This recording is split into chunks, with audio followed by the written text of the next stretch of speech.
Hello everyone, स्वागत है एक और नए वीडियो में। और आज के वीडियो में हम लोग एक बहुत शानदार ईटीएफ के बारे में बात करने वाले हैं, एक बहुत शानदार सेक्टर के बारे में बात करने वाले हैं, जिस सेक्टर में अभी ऑलमोस्ट मोर देन 40% का डाउनफॉल जो है आया था। बट इसके बारे में हम लोग पूरा डिटेल में एनालिसिस करने वाले हैं, उसका टेक्निकल एनालिसिस से लेके उसका फंडामेंटल एनालिसिस और उसके अंदर जितने भी कंपनीज हैं। बेसिकली हम लोग ईटीएफ में ट्रेड करते हैं, अगर आप लोगों को नहीं पता है तो ईटीएफ में हम लोग जो भी ट्रेडिंग एंड इन्वेस्टिंग जो है वो करते हैं। तो ईटीएफ के अंदर ऑब्वियसली स्टॉक्स होते हैं, तो उनमें अगर ग्रोथ है एंड उनमें अगर पोटेंशियल है तभी ईटीएफ भी चलेगा।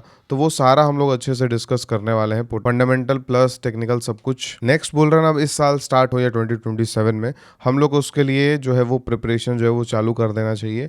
एंड उसके अकॉर्डिंग ही जितने भी ईटीएफ में पोटेंशियल है उस ईटीएफ्स का हम लोग लॉन्ग टर्म एनालिसिस जो है वो करने वाले हैं इस सीरीज़ में।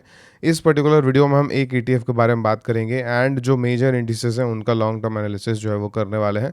एंड इसी के साथ साथ जितने भी ईटीएफ में पोटेंशियल है उसके बारे में हम लोग आगे वीडियोस में जो है वो बात करेंगे।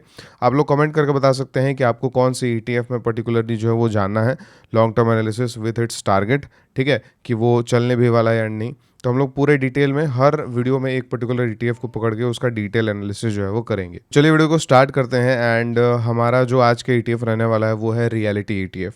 जो निफ्टी रियलिटी है, रियल स्टेट का जो सेक्टर है उसका ईटीएफ पे हम लोग आज फोकस करने वाले हैं। तो वीडियो स्टार्ट करने से पहले आपको बता दें, हम लोग एनालिसिस कर रहे हैं, इसका मतलब ये नहीं है कि ये पर्टिकुलर ईटीएफ जो है वो भागे हैं, ठीक है। ये पर्टिकुलर ईटीएफ जो है वो बिल्कुल डाउन ट्रेंड या साइडवेज भी जा सकता है, तो इसीलिए इसमें आंख बंद करके कुछ भी डिसीजन मत लीजिएगा। इसमें हम लोग डिटेल सिर्फ एनालिसिस कर रहे हैं। तो चलिए स्क्रीन पे आते हैं एंड वीडियो को स्टार्ट करते हैं। तो सबसे पहले रियलिटी सेक्टर का छोटा सा हम लोग चार्ट्स जो है वो देख लेते हैं। अब इसमें थोड़ा सा इस पर्टिकुलर ईटीएफ का थोड़ा सा हम लोग फंडामेंटल देख लेते हैं कि इसका वैल्यूएशन एक्चुअल में अभी क्या चल रहा है। तो स्क्रीनर के प्लेटफॉर्म पे आते हैं एंड हम लोग निफ्टी रियलिटी सर्च करते हैं। एंड यहाँ पे हम लोग को प्राइस और यहाँ पे पी रेशियो जो है वो देखने को मिलता है। तो पी रेशियो के सेक्शन में हमको अभी देखने को मिलता है कि जो 10 ईयर्स का जो एवरेज मीडियन पी है वो है 48 का, एंड अभी ऑलमोस्ट 33 का चल रहा है। तो लास्ट 10 ईयर में जो भी पी जो है वो इस पर्टिकुलर इंडेक्स का रहा है उसके अकॉर्डिंग अभी का जो वैल्यूएशन है वो काफ़ी अच्छा है, काफ़ी सस्ता वैल्यूएशन जो है वो है। मैक्सिमम अगर हम बात करें कि स्टार्टिंग से ही अगर हम लेके चले कि स्टार्टिंग से अभी तक का जो पी है वो कितना चल रहा है, तो उसके अकॉर्डिंग भी हमारा जो पी है वो सस्ता है, क्योंकि एवरेज जो पी है वो 39 के आसपास है, ठीक है। अब ये पी जो है वो हम लोग सिर्फ इसीलिए यूज़ करते हैं जिससे हमको पता चल सके कि हमारा जो पर्टिकुलर इंडेक्स है वो अभी अंडर वैल्यूड है या ओवर वैल्यूड है। तो अभी इसके अकॉर्डिंग हम लोग इसको अंडर वैल्यूड बोल सकते हैं। बट क्या यहाँ पे इसको एग्जैक्ट हम बोल दें कि यहीं से बॉटम बन जाएगा? बिल्कुल नहीं। हम लोग पी को देख के बॉटम नहीं बता सकते, उसके लिए बहुत सारे फैक्टर्स होते हैं, वो चीज़ हम लोग डिस्कस करेंगे। अब इसमें जितने भी स्टॉक्स हैं, जैसे अभी टॉप 10 स्टॉक्स का अगर हम बात करें, इस पर्टिकुलर ईटीएफ में जितने भी स्टॉक्स हैं, ये पर्टिकुलर स्टॉक्स का भी हमको हल्का सा एनालिसिस करना ज़रूरी है कि इन स्टॉक्स में ग्रोथ है भी या नहीं, मतलब आगे के टाइम में इनमें ग्रोथ आएगा भी या नहीं। अगर इनमें आगे का ग्रोथ नहीं आएगा तो फिर हमारे ईटीएफ को ये ऊपर लेके नहीं जाएंगे, तो हमारा एनालिसिस जो है वो फेल हो जाएगा। तो इसमें छोटे छोटे चीज़ें जो है हम लोग जो है वो देखने वाले हैं। तो सबसे पहले इसमें जो कंसर्निंग चीज़ें हैं, जो अच्छी चीज़ें हैं, वो सब कुछ हम लोग डिस्कस करेंगे। तो कंसर्निंग चीज़ों में ये ROCE है, जो ये कंपनीज़ हैं वो जितने भी पैसा लगाए हैं उसके ऊपर कितना रिटर्न बना रहे हैं। तो जैसे अभी आप देखेंगे इसमें DLF में 6 है, उसके बाद जितने कंपनीज़ हैं 16 है, 12 है, 10 है, 17 है। तो इनमें अगर जैसे कोई भी कंपनी 15 या उससे ऊपर होता है तो उसको अच्छा कंपनीज माना जाता है, ठीक है। और 10 से ऊपर है तो वो अच्छा ठीक ठाक गुड कंपनीज में है वो चला जाता है। बट 10 से नीचे हो तो थोड़ा सा कंसर्निंग होता है। बाकी सारी चीज़ों में इतना दिक्कत नहीं है। एंड इनमें हम लोग को ये ज़्यादा देखना होगा कि आगे मतलब फ्यूचर में ये जो कंपनीज हैं इनका क्या वैल्यूएशन मिल सकता है इनको, या इनमें ग्रोथ आ सकता है या नहीं, ठीक है। अब आप लोगों को डिटेल में अगर रिसर्च करना है तो ये जाकर रिसर्च कीजिएगा कि इन कंपनीज़ का जो नेक्स्ट 5 साल का या 3 साल का जो प्लान है, ठीक है, जो कि इनके कॉन कॉल्स में मिल जाएगा। जैसे आप लोग यहाँ पे DLF सर्च करेंगे एंड यहाँ पे आप लोग डॉक्यूमेंट्स में आएंगे तो यहाँ पे ट्रांसक्रिप्ट और कॉन कॉल्स का जो ट्रांसक्रिप्ट है ये लेके और AI में डाल के और देख सकते हैं कि क्या ग्रोथ है एंड एवरीथिंग। इसके ऊपर हम एक दूसरा वीडियो बनाने वाले हैं जिससे आपको क्लियर हो जाएगा कि कैसे स्टॉक्स का फंडामेंटल हम लोग AI की मदद से देख सकते हैं। तो इसके अकॉर्डिंग हम लोगों को ये देख रहा है, इसके अकॉर्डिंग हम लोग को ये पता चल जाएगा कि इसके इन पर्टिकुलर स्टॉक्स का नेक्स्ट 3 to 5 ईयर्स का क्या प्लान रहने वाला है। एंड इनमें ग्रोथ है भी या नहीं, मतलब इनको अभी जितने भी प्रोजेक्ट्स ये कर रहे हैं, ठीक है, उनका प्रोजेक्ट्स कैसा जा रहा है, उसमें ग्रोथ आएगा भी नहीं आएगा, जो सेल हो रहे हैं वो कैसा हो रहा है, ठीक है, overall real estate market boom करेगा या नहीं करेगा। तो ये थोड़ा बहुत एनालिसिस आप लोग जो है वो खुद से कीजिएगा, बाकी जो है चीज़ें हम जो है डिस्कस करते हैं। तो अगर हम लोग कंपनीज़ का बात करें, तो कंपनीज़ में अगर हम लोग बात करें, तो जैसे सपोज़ कीजिए कि जो टेक्निकल एनालिसिस हम लोग पहले कर लेते हैं। तो जैसे हम लोग बात करते हैं लॉन्ग टर्म एनालिसिस का, तो हम लोग उसको मंथली चार्ट पे करते हैं, एंड अभी तक हम लोग के पास 2007 से ही इस पर्टिकुलर इंडेक्स का डेटा है। तो 2007 से अगर हम लोग इस डेटा को देखते हैं, तो हम लोग को ये शो हो रहा है कि ये कब का फॉर्मेशन कर रहा है। एंड एक कोई भी चीज़ कब का फॉर्मेशन करता है, तो उसमें बहुत ऑब्वियस एक चीज़ होता है कि जो यहाँ से एक मूव स्टार्ट होता है कप फॉर्मेशन का, बेस फॉर्मेशन करने के बाद, तो वो अपना पूरा कप का फॉर्मेशन कंप्लीट करता है, देन हैंडल बनाता है, एंड देन ब्रेकआउट जो है वो करता है। तो अभी के टाइम पे हम लोगों को ये सिर्फ देखना है कि अगर ये कप का फॉर्मेशन भी कंप्लीट करता है, तो यहाँ से यहाँ इसको अभी मूव करना है, ठीक है। एंड यही हम लोग पोटेंशियल के बारे में बात करने वाले हैं। तो टेक्निकली तो ये पोटेंशियल दिख रहा है। अब फंडामेंटली क्या क्या चीज़ें होंगी अगर ये एज इट इज़ चलने वाला है, जो हम लोग डिस्कस किए, तो ये ऑलमोस्ट अगर हम लोग यहाँ पे देख के चलें, तो यहाँ से अगर हम लोग मार्क करते हैं तो ओवरऑल टॉप तक, ठीक है, अच्छा खासा गेंस इसमें देखने को मिल रहा है। अब अगर ये होना है तो इसके लिए क्या क्या चीज़ें होना पड़ेगा वो हम लोग डिस्कस करते हैं, ठीक है। अब सपोज़ कीजिए कि यहाँ पे जितने भी कंपनीज़ हैं, इन कंपनीज़ का जो पी रेशियो है वो उतना ज़्यादा सस्ता नहीं है, ठीक है। इसका 35 है, 26 है, 53 है, 53, 24, 28, अगर एवरेज आप लोग देखेंगे तो 30 से 40 के बीच में है। तो 30 के 40 के बीच में एक आप लोग बोल सकते हैं ये कंपनी इसका जो पी रेशियो है वो ना ही बहुत ज़्यादा सस्ता है, ना ही ज़्यादा महंगा है, ठीक है। ये बीच कहीं जो है वो बीच के कहीं में पड़े हुए हैं, ठीक है। और इसमें एक और इसमें एक स्टेटमेंट आता है कि कम मार्केट जो है इन कंपनीज़ को उतना ज़्यादा सस्ता वैल्यूएशन नहीं दी है, क्योंकि मार्केट को इन कंपनीज़ में ग्रोथ दिख रहा है, ठीक है। मतलब आप लोग अगर फंडामेंटली थोड़ा एनालिसिस करते हैं तो आपको ये चीज़ पता होगा कि जो कंपनीज़ मार्केट को लगता है कि अच्छा परफॉर्म करेंगी, उनको वैल्यूएशन थोड़ा सा वो ज़्यादा देता है, ठीक है। बट कुछ लोग होते हैं जो बिल्कुल भी वैल्यूएशन ज़्यादा प्रेफर नहीं करते हैं, एंड जब तक वो सस्ता नहीं मिलता तब तक उस पर्टिकुलर चीज़ को वो टच नहीं करते हैं। तो ये भी अच्छा एक थीसिस है, बट ये भी जो हम बताएं हैं वो भी जो है वो माना जाता है कि अकॉर्डिंग देखें तो पी जो है वो ज़्यादा कंसर्निंग नहीं है। पी जो है एक मीडियन के आसपास जो है वो चल रहा है, ना ही ज़्यादा सस्ता है ना ही ज़्यादा महंगा है, ठीक है। अब ये हम लोग को जो पी है वो 30 से 40 के आसपास दिख रहा है, और ये पी अगर यहाँ से मार्केट को ऊपर जाना है, तो इस पी को एज इट इज़ यहीं पे रहना चाहिए, या हल्का फुल्का बढ़ना चाहिए, या घटना चाहिए, ठीक है। अब वो होगा कैसे? तो पी सबसे पहले क्या होता है? पी होता है पी अपॉन ई। पी क्या होता है? प्राइस, और ई क्या होता है? अर्निंग। मतलब अगर किसी भी कंपनी का अर्निंग बढ़ जाता है तो उसका पी घट जाएगा, ठीक है। एंड अगर किसी कंपनी का प्राइस भी बढ़ रहा है और अर्निंग्स भी बढ़ रहा है तो उसका पी कांस्टेंट रहेगा। तो हम लोग को यही दोनों में चीज़ में से कोई चाहिए, उसका या तो अर्निंग बढ़ना चाहिए उस कंपनी का, या प्राइस और अर्निंग दोनों बढ़ना चाहिए। तो उसके उस कंडीशन में हमारा जो पी है वो एज इट इज़ कांस्टेंट रहेगा, या पी हमारा जो है वो नीचे जाता रहेगा। तो यही दोनों चीज़ होना चाहिए। अब अगर यहाँ से ETF को इतना ज़्यादा मूव करना है तो इसके कंपनीज़ को अर्निंग जो है वो अच्छा देना पड़ेगा, ठीक है। एंड जितने भी आप लोग डॉक्यूमेंट्स निकालेंगे, जैसे आप लोग इस सारे कंपनीज का कॉन कॉल्स निकालेंगे एंड एवरीथिंग, एंड सबको पाइल अप करके एंड आप लोग AI में डालेंगे, तो आप लोगों को डेटा जो है वो मिल जाएगा। उसका हल्का सा डेटा आपको अगर हम बताएं, तो पीई इंक्रीज सॉरी पी को डिक्रीज होने में और प्राइस इंक्रीज होने में, मतलब हमको यही चाहिए, राइट, कि प्राइस इंक्रीज हो और पीई डिक्रीज हो। उससे क्या होगा? ओवरऑल हमारा जो वैल्यूएशन है कंपनीज का वो कांस्टेंट रहेगा, जिसके वजह से हमारा ETF ऊपर बढ़ता जाएगा, ठीक है। जिसका 72% प्रोबेबिलिटी है एज पर AI। मतलब जो भी डेटा हम इसको पाइल अप दिए हैं, इसको जितने भी डेटा दिए हैं उसके अकॉर्डिंग 72% वो प्रोबेबिलिटी बता रहा है कि डिक्रीज होगा पी एंड प्राइसेस इंक्रीज होगा। इसका मतलब जितने भी कंपनीज हैं निफ्टी रियलिटी में, इन कंपनीज का ग्रोथ अच्छा होने वाला है, मतलब इनका रिजल्ट अच्छा होगा। हो सकता है नेक्स्ट क्वार्टर अच्छा ना आए, ठीक है। But next to next quarter से हो सकता है कि अच्छा रिजल्ट आना जो है वो स्टार्ट हो जाए, ठीक है। तो ये 72% चांस है। अब हम लोग जो भी डिस्कस कर रहे हैं, जैसे स्टार्टिंग बताएं आपको कि हम लोग प्रोबेबिलिटी पे चलते हैं, हम लोग एनालिसिस कर रहे हैं, इसका मतलब 100% ये सही नहीं है। तो जो भी हम लोग एनालिसिस कर रहे हैं ना, उसका भी 72% ही चांस है। मतलब अभी भी हमारे पास 28% चांस है हमारा एनालिसिस फेल होने का, ठीक है।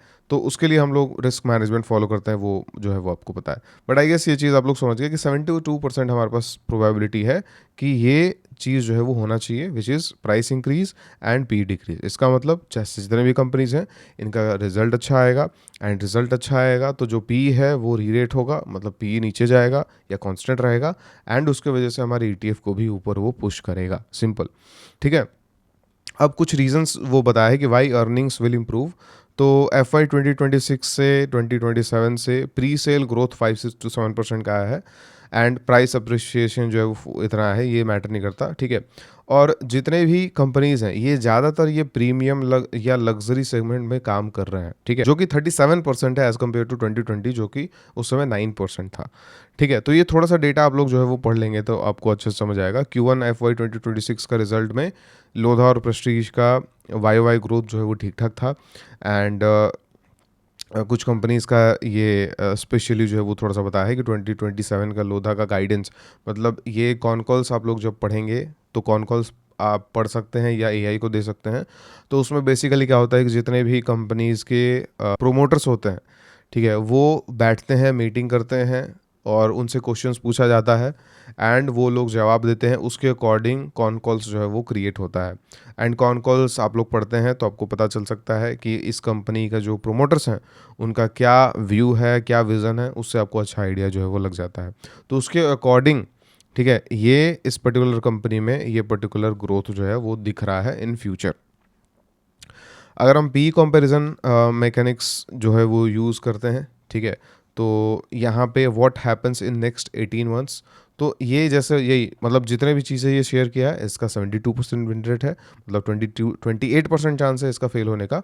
बट हम लोग जहाँ ज़्यादा प्रोबेबिलिटी होता है उस पर बात करते हैं, या उस पर जो है वो रिस्क लेते हैं, एंड देन रिस्क मैनेजमेंट लगाते हैं।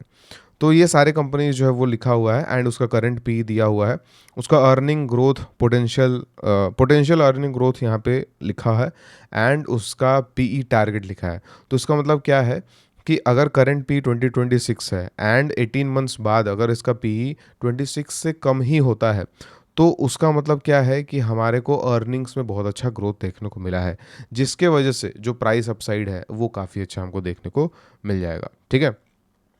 तो ये सिंपल सा जितने भी कंपनीज, अब जिसमें इसमें कंपनीज ज़्यादा नहीं था, 10 कंपनीज था, तो उसको एनालाइज करना बहुत इजी था। बट इसी तरीके से अगर आप कोई सेक्टर को एनालाइज करते हैं तो उसमें बहुत ज़्यादा कंपनीज होते हैं, तो सब में आपको यही चीज़ करना पड़ेगा, सारे कंपनीज का डेटा देना होगा। इस पर एक डिटेल वीडियो बनाएंगे, ठीक है, नेक्स्ट टू नेक्स्ट वीडियो जो है वो इसी पे आने वाला है। तो जिसकी वजह से हम लोग AI का यूज़ करके एंड इस तरीके से हम लोग सेक्टर एनालिसिस जो है वो कर सकते हैं, ठीक है। अब प्रोबेबिलिटी स्कोर कार्ड में एक बताया है कि अर्निंग ग्रोथ 15% से ज़्यादा 80% चांस है, एंड पी कॉम्प्रेसेस, मतलब जो पी अभी रिसेंट चल रहा है वो 20% से कम हो जाए, उसका 72% चांस है, ठीक है। प्राइस का 50% अप होना 68% चांस है। सेक्टर कंट्यूएशन, ठीक है, ये एक हो गया, हम लोग जो टेक्निकल में बात करने वाले हैं वो है। एंड एक बैड क्वार्टर जो है वो 20% चांस है, मतलब जो हम बोले हैं कि एक क्वार्टर खराब हो सकता है, then next to next quarter से अच्छा होना स्टार्ट हो सकता है। तो ये नॉर्मल है, मतलब एक क्वार्टर खराब होना कोई बड़ा बात नहीं है, ठीक है। अब हम लोग ये समझ गए कि हाँ, एज पर ऑल डेटा जो पब्लिकली अवेलेबल है, उस डेटा के अकॉर्डिंग 72% चांस है फंडामेंटल इनका इंक्रीज या अच्छा होने वाला है, 72% चांस है। अब हम लोग टेक्निकल का बात करते हैं।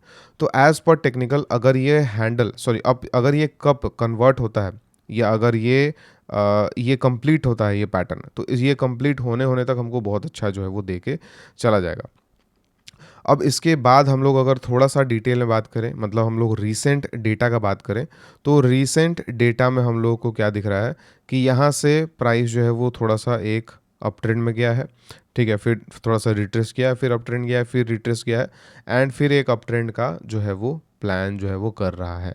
एंड कोई भी चीज़ इस तरीके से ही अप ट्रेंड और डाउन ट्रेंड में चलता है, जिसमें अप ट्रेंड 1, 2 और 3 अप ट्रेंड्स होते हैं, एंड एक दो दो डाउन ट्रेंड्स होते हैं। तो कोई भी मार्केट में अगर मार्केट में वो चीज़ ट्रेंडिंग है तो वो 3 बार अप ट्रेंड दिखाता है एंड 2 बार डाउन ट्रेंड दिखाता है। तो उसके अकॉर्डिंग हम लोगों को 2 डाउन ट्रेंड दिख चुके हैं, 2 अप ट्रेंड दिख चुके हैं एंड एक और अप ट्रेंड जो है वो देखना बाकी है। ठीक है। अब अगर हम लोग यहाँ पे फिबोनाची मार्क करें तो फिबोनाची के अकॉर्डिंग इसमें जो डाउन साइड हम लोग को देखने को मिला था लास्ट टाइम 0.5%, मतलब 0.5 के आसपास से ही हम लोग को रिवर्सल देखने को मिला था। अभी का अगर हम बात करें तो अभी हम लोग को ऑलमोस्ट 0.6 के आसपास बहुत एक स्ट्रॉन्ग कैंडल मिला है जो कि एक बॉटम का साइन है। ठीक है। उसके साथ साथ हम लोग अगर इसको डिलीट कर दें तो ये भी एक छोटा सा कप का फॉर्मेशन किया था एंड देन हम लोग को ये ब्रेकआउट दिया था एंड ब्रेकआउट देने के बाद फिर वापस से ये रीटेस्ट करने आ रहा है एंड रीटेस्ट करने के बाद नेक्स्ट मूव के लिए ये प्लानिंग कर रहा है। यहाँ पे जब ब्रेकआउट किया था 2023 में तो हम लोग उसको कैप्चर किए थे अपने कम्युनिटी में 2023 में ही। ठीक है। जहाँ पे इस पूरे मूव में बहुत अच्छा रिजल्ट हम लोग को देखने को मिला था। तो जैसे आप लोग को पता होगा ETF ट्रेडिंग हम लोग जो है वो करते हैं, बट 2022, 23, 24 में हम ETF ट्रेडिंग ना करके यही चीज़ ज़्यादा करते थे कि ऐसे ETF को हम फाइंड आउट करते थे जिसमें ग्रोथ पोटेंशियल बहुत ज़्यादा हो एंड उसमें हम होल्डिंग करते थे। मतलब जब तक वो चलने के मूड में है तब तक उसको होल्ड करते थे। ठीक है। 1-2 साल 1.5 साल आराम से उसको होल्ड करते थे। ETF ट्रेडिंग से पहले हम यही चीज़ करते थे। तो उसी के अकॉर्डिंग आपको सारी चीज़ें समझा रहे हैं। तो यहाँ पे सिंपल एक अपन हैंडल का ब्रेकआउट हुआ था, फिर वहाँ पे से रीटेस्ट करने के लिए आ रहा है एंड देन अपना वापस से जब रैली स्टार्ट करेगा तो हमारा फर्स्ट टारगेट ये है एंड देन अगर ये कप का फॉर्मेशन कंप्लीट करने वाला है तो हमारा सेकंड टारगेट ये है। अब टारगेट कैसे निकालना है, टारगेट निकालने का भी तरीका फिबोनाची से ही यूज़ करेंगे हम लोग। यहाँ से यहाँ तक हम लोग फिबोनाची ड्रॉ कर दिए। First target 1.2, then 1.6 and then 2.6। ठीक है। उसके अकॉर्डिंग हमको तीनों टारगेट जो है वो मिल गए। इसके अलावा अगर हम लोग छोटे टाइम फ्रेम पे जाते हैं तो छोटे टाइम फ्रेम पे हम लोगों को एक और पैटर्न देखने को मिलता है जो कि एक बुलिश पैटर्न है जो कि बॉटम पे बनता है, which is reverse head and shoulder pattern. तो reverse head and shoulder pattern में क्या होता है कि यहाँ से ब्रेकआउट जब आता है तो फिर वहाँ से बहुत अच्छा हम लोगों को अपसाइड देखने को मिलता है एंड ये बॉटम पे जनरली देखने को मिलता है। ठीक है। अब रिस्क क्या है इसमें, रिस्क हमारे पास ये है कि अगर ये प्राइस यहाँ से रिवर्स करके एंड गिर जाए तो फिर 20% का हमारा रिस्क है। तो उसके अकॉर्डिंग अगर हम उसके अकॉर्डिंग अगर हम लोग देखें तो अगर हम लोगों को ये पर्टिकुलर इंडेक्स और नीचे दिख जाता है सपोज इस तरीके से हम लोग को एक और लो देखने को अगर मिल जाए इन फ्यूचर, ठीक है, एक और लो देखने को मिल जाए इन फ्यूचर, तो वहाँ से हमारे को रिस्क रिवॉर्ड और अच्छा देखने को मिलेगा। ठीक है।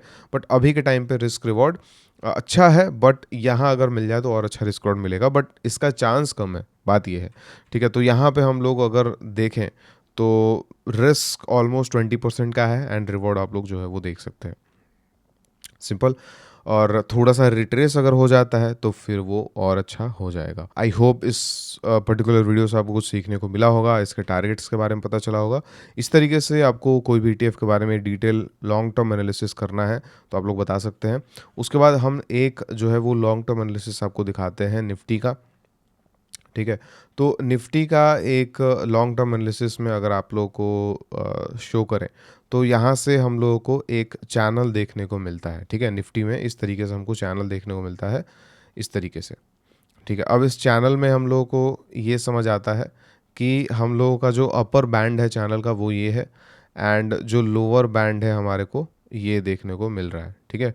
यहाँ से हम इसको सही कर देते हैं। ये अपर बैंड है एंड हमारा ये जो है वो लोअर बैंड है। ठीक है। आप लोग ये लोअर बैंड ले सकते हैं या ठीक है ये भी हम लोग ले सकते हैं यहाँ से। तो ये हमारा लोअर बैंड है, राइट। अब इस अपर बैंड और लोअर बैंड के बीच में 2008 से जो है वो चल रहा है। ठीक है। अब यहाँ से हमको क्या देखने को मिल रहा है कि प्राइस इस तरीके से एक लाइन में मूव कर रहा है। ठीक है। अब इसका मतलब प्राइस इसको भी टच कर सकता है, इसको भी टच कर सकता है इन फ्यू ईयर्स। ठीक है। बट आप लोग उसमें देख के बता सकते हैं कि ज़्यादा प्रोबेबिलिटी किसको टच करने का जल्दी है, मतलब जल्दी किसको टच कर सकता है वो हम लोग चार्ट से जो है वो देख सकते हैं।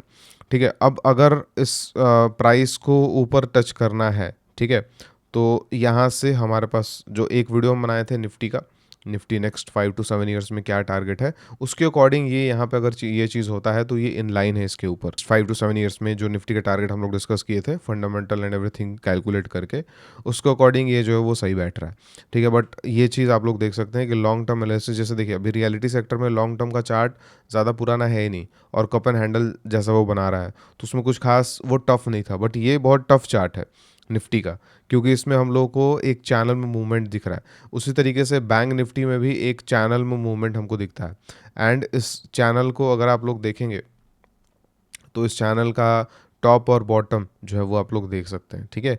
और जब जब यहाँ पे टॉप पे टच करेगा तो वहाँ से रिजेक्शन लेगा, एंड जब जब बॉटम पे टच करेगा तो वहाँ से रिजेक्शन लेगा, ठीक है। तो ये चैनल ध्यान में रखना है बस हम लोग को, एंड जब भी चैनल के हायर या लोअर बैंड पे आता है तो वहाँ पे हमको एग्रेसिवली रिएक्ट करना बहुत ज़्यादा इंपॉर्टेंट होगा, ठीक है। तो आई गेस इस वीडियो से कुछ सीखने को आपको मिला होगा। अगर आप लोग हमारे कम्युनिटी में जुड़ना चाहते हैं तो डिस्क्रिप्शन में फर्स्ट लिंक है, उस पर क्लिक करके सारी डिटेल चेक कर सकते हैं वेलकम। इस वीडियो से।